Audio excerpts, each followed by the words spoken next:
1 John chapter 4, verse 10, I think we read it during the Bible study, I can't remember now. He said, this is love.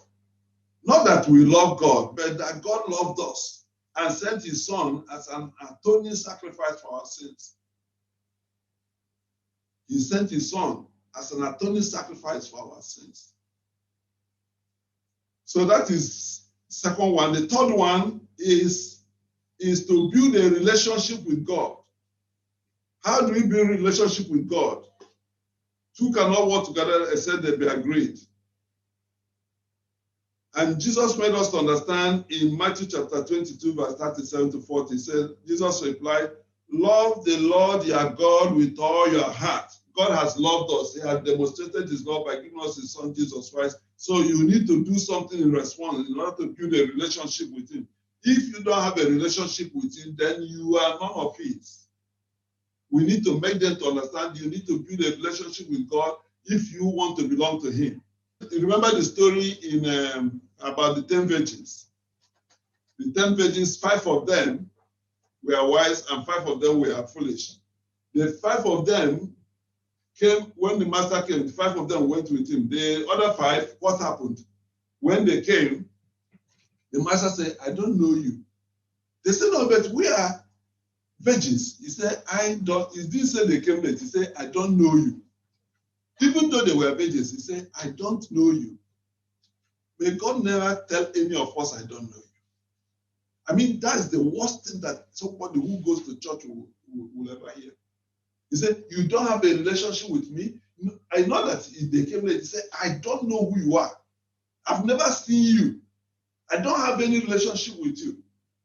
But they've been coming to church. They've been doing all the things that the church people do. But he said, I don't know who you are. So we need to build a relationship with him by loving him with all our heart, accepting him into our lives, our personal God and Savior, and love him with all our heart. And I want to say here that love is something that has been bastardized. Many people think that love is something about emotion. Love is not about how you feel or how you don't feel. Love is a commitment. I've chosen of all things, of all us, to love this person. Commitment. No matter whatever is happening, I must love this person. For your spouse, of all the women in the world, this is the only one I choose to be my wife. Of all the men in the world, this is the only one I've chosen to be my husband. I'm committed to my children. I'm committed to them. To love them with everything that I have, with everything that I am. Or this is my daddy, this is my mom. I will love them more than any other thing, apart from God. This is my friend. I love this, my friend. I'm ready to do anything for this person. So we need to put love in the proper perspective. Love is not about emotion. When the person does good, then you love him. When he doesn't do good, no, that's not love. That's not love.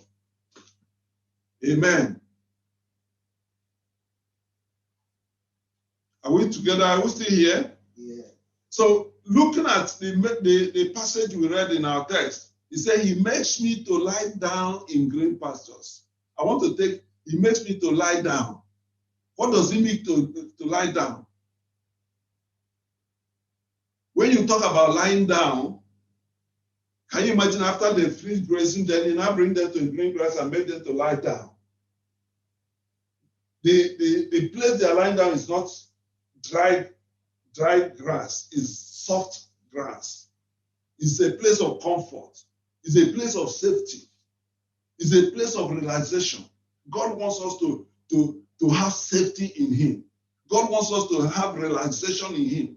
God wants us, he said, come unto me, all you that labor and heavy laden, and I will give you rest. He wants to give us rest.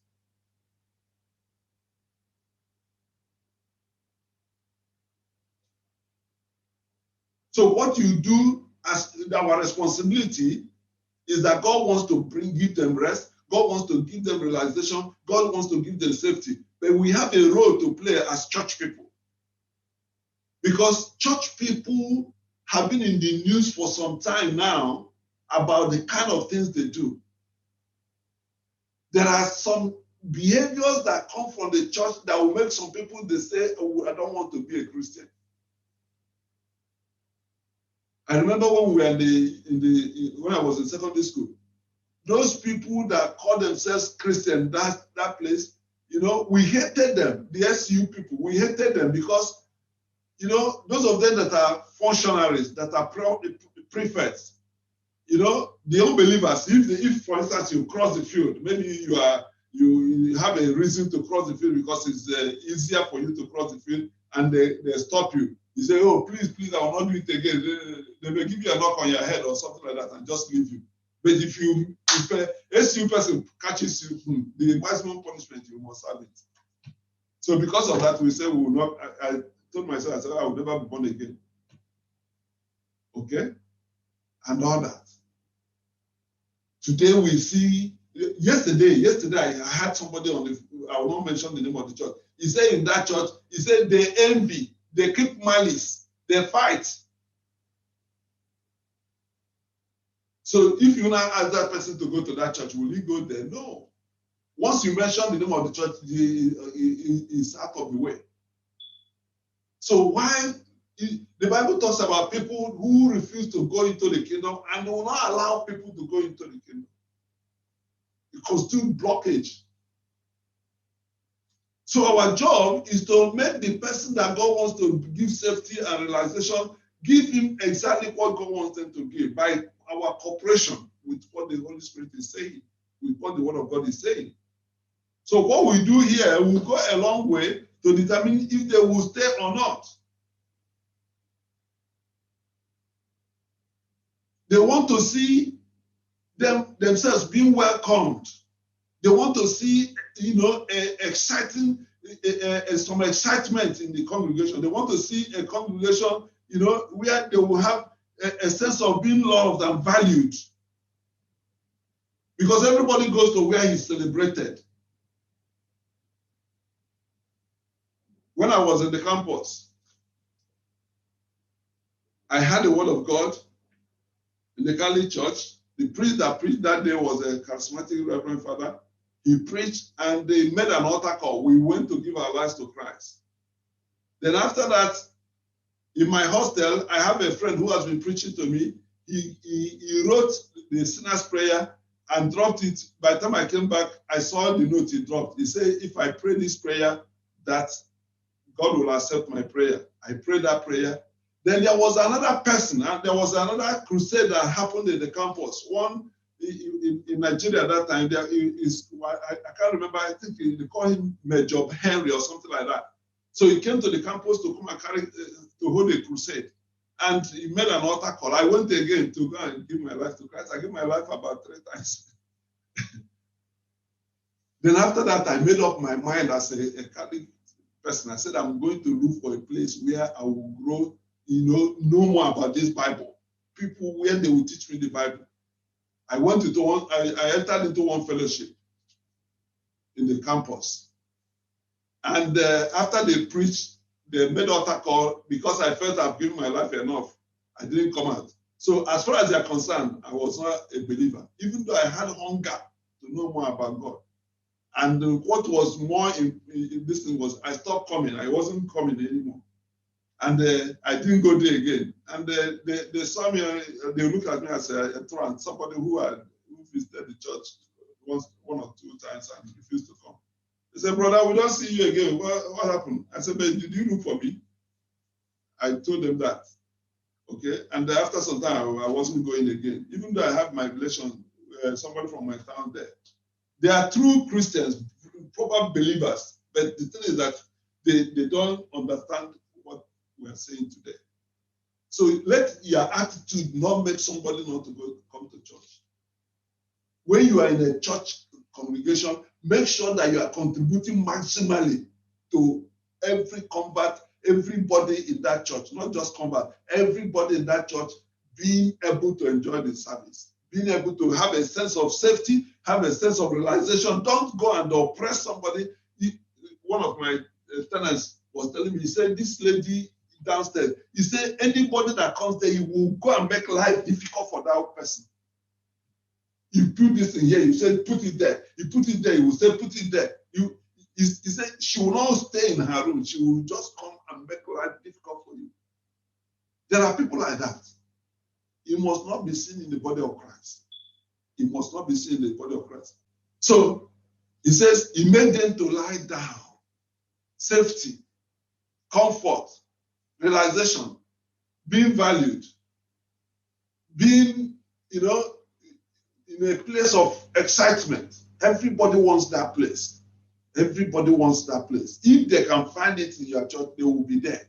There are people that are looking for such a place, but they are not sure how to get those people. They are not sure how to access such people. So it's you that will go and tell them that this is a place of succor. This is a place of safety. This is a place of realization. This is a place of excitement. On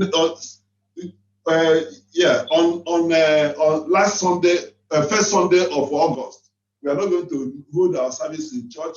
We are going to hold it in the field. Okay, we do it every August, first August of every month, first Sunday of every year.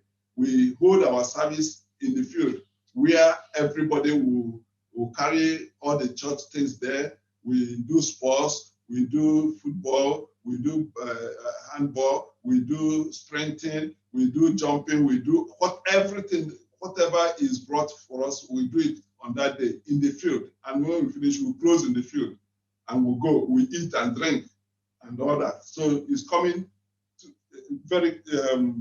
so after this Sunday, after the next Sunday, the next Sunday we are going to have the second 2 Sundays from now.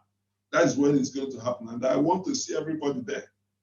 We want to see ourselves. We want to enjoy ourselves. That will be the first time we are meeting since 2020 when the COVID started.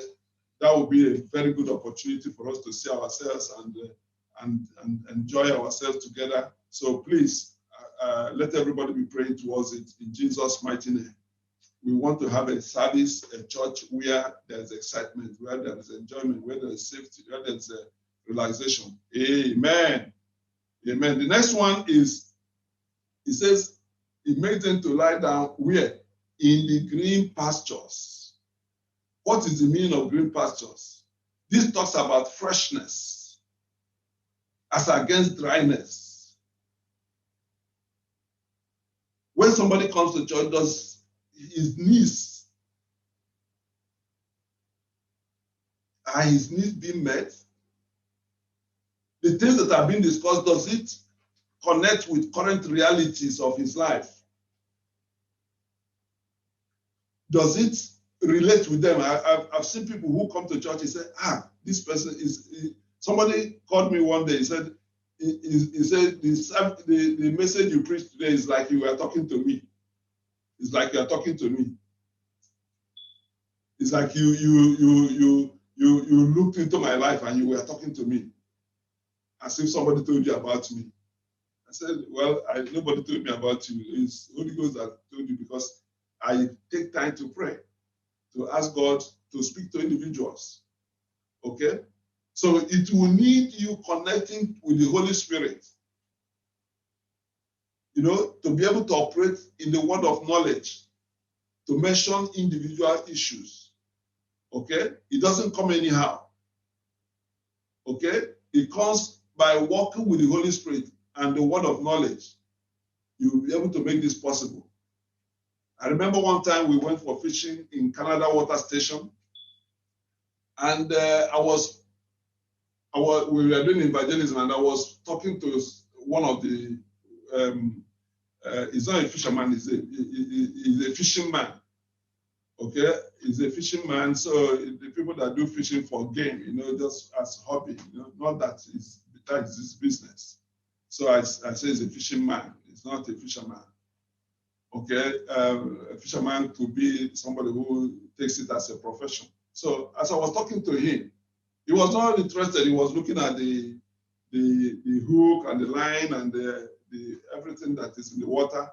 Then, as I was talking to him, I now said something that related directly to him. I mentioned the kind of sickness he had. And he stopped what he was doing and looked at me. He said, how did you know that? You know, and he left everything he was doing and began to pay me attention. That is the kind of thing that somebody wants to hear in church. Something fresh, something that he can relate with, something that will make them to see the picture of their future in the scriptures. As you share the scriptures, they will see things in pictures. You can't forget what you see. And it's easy to connect your faith with what you see. You can easily believe what you see. Okay? In Galatians chapter 3, verse 1, he said, "O foolish Galatians, who has cast an evil spell on you? For the meaning of Jesus Christ's death was made as clear to you as if it had been, as if you had seen a picture of the death on the cross." The Galatians were not there, but Paul was able to paint a picture of the death of Jesus Christ. He said, I made it clear to you as if it was like a picture of what happened. Okay? Because when people see their future, the picture of their future from scriptures, they will easily connect with it.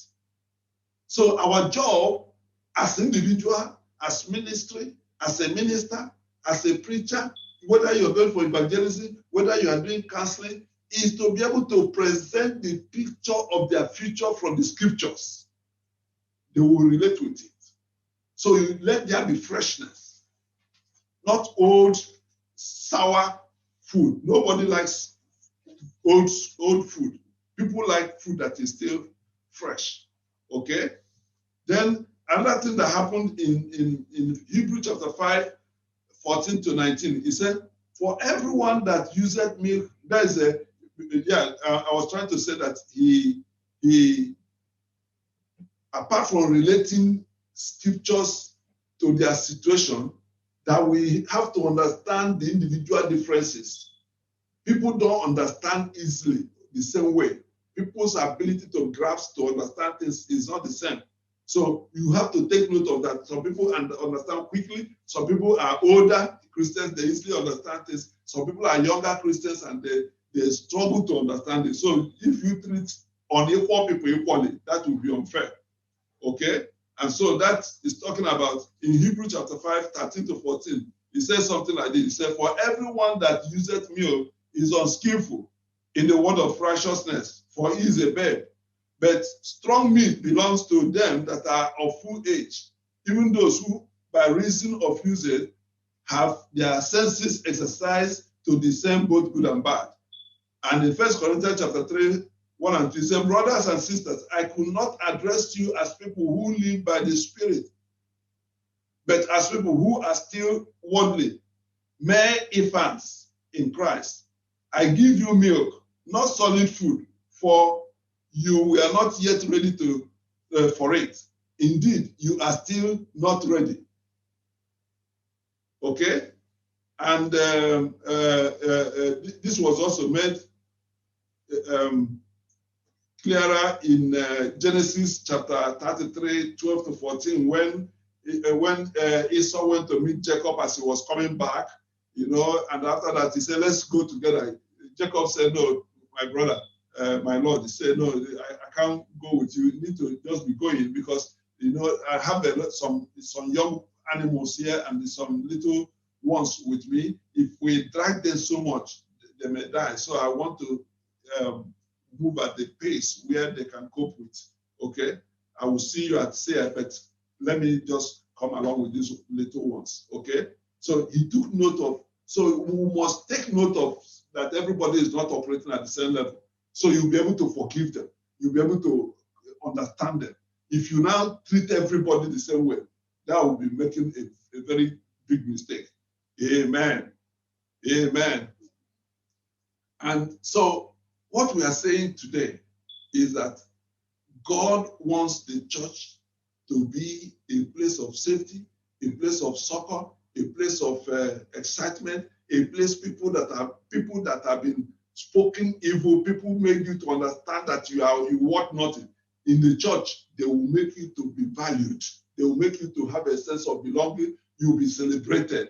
I remember one of those days when after I found another church where I was going, after the first day I was in the church, everybody came to hug me, including boys and girls. They came to hug me, and I was so excited. Unlike the other one where they didn't hug me, there was no celebration of my presence, and I was wondering, is this the church? No wonder after some time I had to leave. But this other one, they hugged me. Every Sunday or Wednesday, they will come to my hostel and pick me up. They will go to church together. Bradford everywhere. I was enjoying it because everybody was interested in me. How are you doing? They see me going to class. In fact, during the exam, they said, when I was taking my degree exam, they said, what is your timetable? I want to have your timetable so I can be praying for you when you are in the exam hall. That was the kind of something so everybody likes to be in a place where they are celebrated, not a place where they hate you, a place where they don't even know you exist. You are not coming to church. Nobody is asking about you. So it's a responsibility for every one of us to put this into practice. You must be seen to be a source of encouragement to everybody that God brings into the kingdom. Whether it's you that brought the person or somebody else brought the person, you must make sure you contribute. It's not that I don't like greeting people. I don't want to talk to anybody. I don't like talking to people. You have to do that. You have to do that. Necessity is laid on you to do it. Make them create an enabling environment for them to enjoy themselves, for them to encounter God, for them to meet with God, for them to establish a permanent relationship with God. But you now become an instrument of hate, instrument that will make somebody to run away from the church. Then on the last day, you're going to answer questions for it. And that will not happen to any of us in Jesus' name. Because the purpose of this study is so that you will be able to know that we have a responsibility towards everybody that we see in church, including the pastor. Sometimes pastor will need safety. Sometimes pastor will need to have a sense of value, or encouragement. Nothing stops you from encouraging the pastor. Not only the pastor that encourage. Amen. Can we pray now? I want us to pray.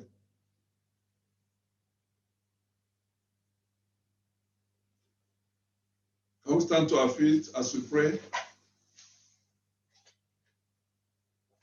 Wherever you are, stand to your feet. Wherever you are, stand to your feet. I want us to pray. Can you x-ray your life? To what extent have you been a source of encouragement to the church? To individuals in the church? Do you know that when you come to church with a moody face, you can discourage somebody? You can make somebody to begin to ask questions throughout the service. Do you know that when you are smiling and excited, you can make somebody to be smiling and excited during the church service? If you don't know how to smile and be excited, you go and practice it. Ask the Holy Spirit to teach you. If you don't know how to smile, some people don't know how to smile. When they smile, they look as if they are crying. So you ask the Holy Spirit to help you to reshape your face. Whatever is the problem, ask God to help you. Can we pray now? Can you talk to God? In any way you have discouraged somebody in the past, made somebody not to be coming to church, that God will forgive you.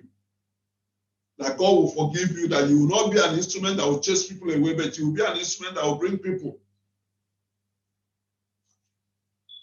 Ask God to help you also, that when we say we want to go for evangelism, that you see it as a privilege for you to go and bring people into the kingdom. And God will handle them in his own way. Thank you, Jesus. Thank you, Jesus. Thank you, Jesus. In Jesus' mighty name we are prayed. Father, in the name of Jesus, I lift up every member of this church before you. I say, God, please help us, oh God, as individuals. Lord, as a body. Lord, that Jehovah, in any way, oh God, we have not behaved very well. Lord, help us, oh God, to begin to behave well by, Father, being considerate, by Father recognizing, oh God, that there are people that need to be cared for, that we're supposed to provide safety, we're supposed to provide succor, we're supposed to provide prayer cover, we're supposed to, Father God, Jehovah, bring these people into the kingdom. Lord Jehovah, in any way we're not measuring up, please help us. Do not hold this against us, but Jehovah, give us the grace, Lord, that we will change from today and begin to do those things in the name of Jesus Christ. To you, oh God, we give all the praise. Thank you, Lord God, for this week, oh God. Jehovah, it shall be a week, oh God, we've been waiting for. It shall be a week, oh God, of good news. It shall be a week, oh God, of divine manifestation. It shall be a week, oh God, of divine encounter. It shall be a week, oh God, of exploit. It shall be a week, oh God, of answer to our prayers in the name of Jesus Christ. Lord, we thank you. Let your hand be upon us, oh God. Let the heaven over us, oh God, be open. Let the favor of God be released, oh God, like showers of blessing in the day and in the night in the name of Jesus. Whatever the enemy has planned concerning any of us, Lord, let them fail. Father God, because no weapon fashioned against us will prosper, and because he that is in us is greater than he that is in the world. In the name of Jesus Christ. Father, we thank you. Lord, we worship you. Help us, oh God, to Father, continue to study, to continue to be in fellowship with you, to continue to build our relationship with you, to be deeper and deeper and deeper and deeper. Lord Jehovah, until we become what you want us to be in the name of Jesus. Help us, oh God, to pray and continue praying after we are praying, to continue praying until something happens. Help us to be strong in prayer. Help us to be strong in prayer. Many of us are weak in this area. Many of us are weak in prayer. Many of us are weak in studying of the word. Lord, help us to be liberated from this work of the devil in our lives in the name of Jesus Christ. To you, O God, we give all praise. Blessed name, I thank you.